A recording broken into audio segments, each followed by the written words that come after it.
Já, komið sæl og verið velkomin í hádegisviðtal markaðarins. Hann sestur hérna hjá mér hann Almar Örn Hilmarsson sem er, eins og forstjóri Sterling, vertu velkomin. Sæl. En það verður ekki mikið lengur. Þú verður ekki mikið lengur forstjóri Sterling, varstu rekinn? Nei, ég held að ég hafi svona eiginlega rekið mig sjálfur að hluta til. Það var nú þannig að þegar ég tók við Sterling árið 2005 að þá leit ég á þetta sem tímabundið verkefni og skipti því upp í ákveðna 3 fasa, annars vegar að stöðva þetta massífa tap sem var í félaginu og hins vegar þessu sameiningu, og eftir að sá tími var afstæðin væri svona ákveðin innri að styrkja innviðina og það væri svona fasi nr. 2 og 3. fasi væri að byggja upp. Fyrirtæki er komin á hana 3. fasa núna, það eru komnar ákveðnar undirstöður í félagi sem er komið tími til að byggja upp á. Og ég horfði bara sjálf mig í spegli svona mitt síðast ár og spurði sjálf mig að 3 spurningar, annars vegar hvort ég kynni það, hvort ég gæti það og hvort ég nennti því. Og þegar svarið var ekki já, sjálfkrafa öllu að þessu, að þá í rauninni var maður bara komin út í hugsanir sem að gera það verkum að ég ræddi við stjórnarformanninn og við diskutuðum þetta reyndar bara mjög opinskáan hátt og náðum svo bara ákveðnu samkomulagi í haust það að þetta niðurstaðan, hann fyndi nýja mann til að leiða þennan 3. fasa. Og ég er alls ekkert ósáttur við það. Þeir eru búin að vera að takast á við svona erfiða hluti í rekstri lengi, þá missur þú stundu sýnina, þú nærð kannski ekki að lyfta þér upp á ákveðið plan til þess að horfa lengra fram í tíman, heldur festur þið svolítið í því að vera í þessari krísustjórnun. Já. Þú ert einmitt búin að vera svona krísuforstjóri, þú tókst við Iceland Express sem að fáir höfðu trú á og síðan ferði einmitt yfir í Sterling. Ertu kannski bara komið leið á flugrekstri og það að vera krísuforstjóri? Nei, ég hef náttúrulega aldrei haft neitt sérstakann áhuga á flugrekstri per se. Þetta er skemmtilegur rekstur að því leyti að það eru margir viðskiptavinir og margir starfsmenn og alltaf eitthvað nýtt að gerast og svo framvegis, og þetta er auðvitað challenging, svona áskorandi, mikil áskorun í þessum bransa. En hvað var það krísustjórnuna, ég veit það ekki, maður kannski festi svolítið í þessu því að mér fer fljótt að leiðast ef það er ekki einhverjir erfiðleikar eða eitthvað svoleiðis, og ég hef oft verið sagt við mig ef það er ekki vandamál þá býið bara til. Og en auðvitað er þetta slítandi líka ákveðin hátt og ég held að þetta er bara, það er ágætt að líta á svona hluti sem tímabundið verkefni og vera ekki að endilega sjálfa sig fyrir sig, þá ertu alltaf með einhvern ákveðin endapunkt og það slítur það kannski ekki alveg jafn mikið út af því þú veist að þú ert ekki eilífur á svæðinu. Já. Tölum aðeins flugbransan. Þetta er, þeir sem eru ekki í þessum bransa en eru í viðskiptum, þeir segja að þetta sé erfiðasti og allavega einmitt, algjörlega erfiðasti bransin sem menn geta að hugsa sér og í raun skilja fáir hvers vegna menn fara út í flugrekstur. Er þetta svona ómögulegu bransi? Sko það er náttúrulega með allan rekstur það sem er hægt að tapa miklum peningum, það er hægt að græða líka. Það er bara spurning hvort það er pluss eða mínus fyrir fram að töluðar. Þannig að þegar vel gengur í flugi að þá eru miklu peningar þarna. Það er alveg klárt mál og menn hafa líka í flugi tekið inn mikla peninga og alls konar umsýslu á flugvélum og svona tengdur rekstri. Fjárstreymi flugfélaga er oft mjög sterkt, þannig að menn hafa nýtt það til þess að fjárfesta og annað slíkt og byggt upp hluti í kringu það. Þannig að það er margt við flugbransa sem að gerir hann auðvitað öðruvísi heldur en aðra bransa að því leyti. Hins vegar er þetta réttjáður, þetta er mikil áskorun í þessu, það hefur verið erfiðar ytri aðstæður, þú ert með yfirleitt tiltölulega sterkar hefðir í þessum bransa, með sterk stéttarfélög nánast hvar sem er í heiminum. Og þú ert með síðan þessar ytri aðstæður eins og eldsneyti og annað slíkt og auðvitað þessi hræðilegu hryðjuverk sem hafa dunnið á þessum bransa sem hafa auðvitað breytt þessu mikið. En fólk þarf að ferðast og eftirspurnin hefur aukist, neyslan er aukast, fólk er með allt annað munstur á lífinu sín í dag heldur en það hafði. Heimurinn er að minnka, netið og allt hefur gert það verkum að fólk vil fara og sjá staði og gera hluti. Þannig ég hef engar áhyggjur af því að menn mun ekki ná peningum út úr flugbransanum og en þetta er vissulega áskorun og ég held að það er margt annað sem hægt er að gera líka við peningar sem þú getur tapað þeim á sko. Og sést best á íslenska hlutabréfamarkaðnum. Já. Hvernig, þegar þú tekur við Sterling, hvaða strategísku hugmyndir hafðið þú og hvernig var svona ferillinn? Já, þetta var í rauninni, þegar við komum að Sterling að þá, ég sko viðurkenna það, ég vissi nú sára lítið fyrirtæki, ég sagði nú bara svona já í einhverju vitleyskasti í gegnum síman og hélt svo að ég var að fara að flytja til London en kom svo að því að fyrirtæki væri í Danmörku. Já, vissir ekki hvaðan félagi? Nei, ég hafði ekkert spáð þannig í því, ég vissi að það var með starfsemi í Skandinavíu en ég hélt að það væri brest sko, Strategían var náttúrulega fyrst og fremst bara að stoppa tapið og svo náttúrulega mjög fljótlega eftir ég kem að það byrja 3 vikum eftir ég kem inn í fyrirtæki þá farið út í sameiningaviðræður við Mesker. Það auðvitað setti allt á svona annan stað. Það var ekki fyrirfram ákveðið þegar ég kem hann inn og þá kom svona tími þar sem við höfum að plana samruna á 2 mjög stórum fyrirtækjum. Það voru 2000 starfsmenn, 30 flugvélar, rúmar 800 milljónir danskar í tap á ári sem var 25–27% af veltu. Og það náttúrulega var að ljóst að við þurftum bara að toga í alla þá hemla sem við nokkuð staði kundum fundið. Og við fórum í það og skárum félagið niður talsvert. Og lokuðum því sem var ekki að virka og breyttum og bættum, fórum með starfsmannafjölda niður í 1000 manns, flugvélarnar niður í 23 ár og dróum tapið alveg gríðarlega saman á milli ára.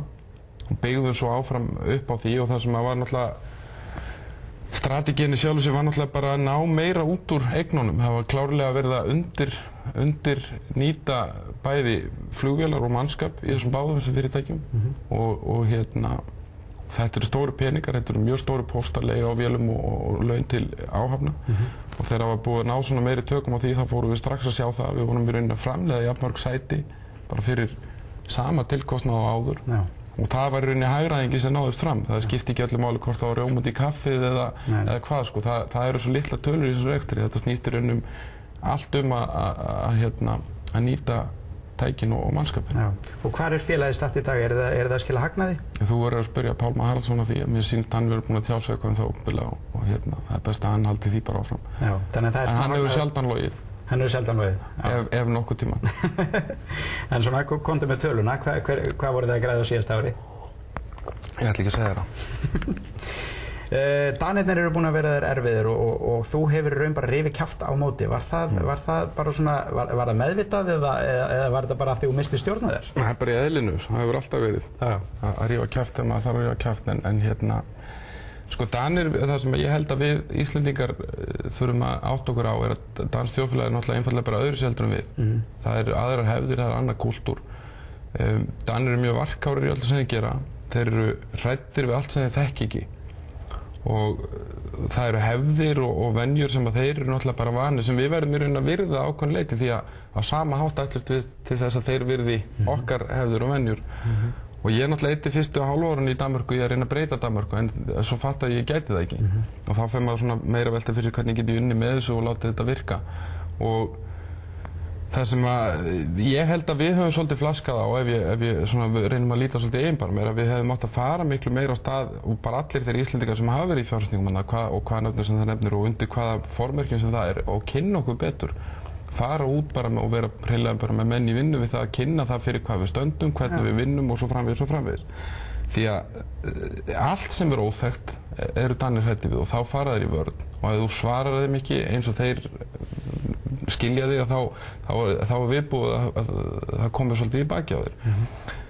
En auðvitað hefur mörg gagnrýnin verið mjög ómálefnaleg og hún hefur verið í rauninni algjörlega fáránleg og verið að búa til að setja upp svona drauga þar sem ekki þarf að vera að setja upp drauga og auðvitað þegar maður sér svoleiðis þá reynir maður að svara fyrir það og það getur bæði verið kostur og gall að gera það. Stundum ertu þá í rauninni bara að æsa upp í mönnum einhvern leiðindamóral sem heldur það bara áfram.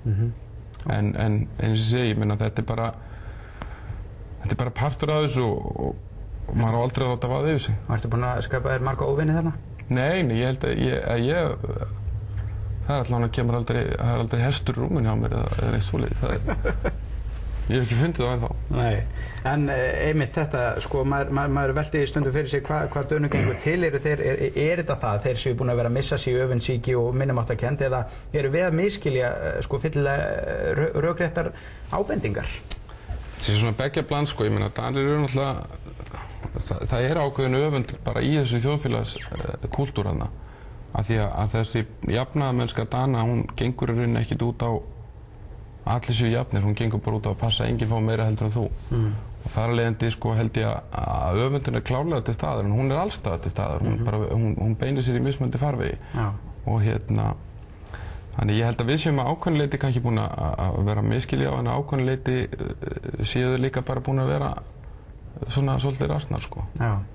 En hvernig, nú hefur þú náttúrulega búið í Danmörku í núna töluvert langan tíma og búin að horfa kannski á þennan uppgang aðeins úr fjarlægð hérna á Íslandi.